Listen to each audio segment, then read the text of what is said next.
आणि ती मुद्रा कोणती आहे? पाचव्या मुद्रेने तुम्हाला त्या परमात्म्याची ओळख कशी करून देता येते त्याचं अनुवाद नाथ महाराजांनी पुढच्या अभंगात केलेला आहे. म्हणून तर हे जीवनामध्ये मला प्राप्त झालं. मी माझ्या जीवनामध्ये मी काय केलं?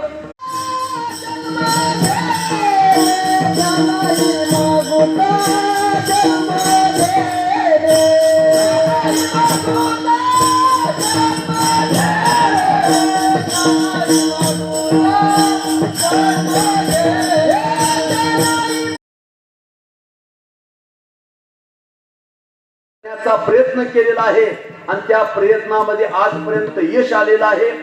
कोणालाही याच्या मागे फोन करत होतो या म्हणून, मात्र आता फोन आहे फक्त पत्रिका बघून येतात. त्यावरती मला आता थोडासा अभंग मी धावता सांगून जातो आता हे आमच्या संकल्पाच्या द्वारे.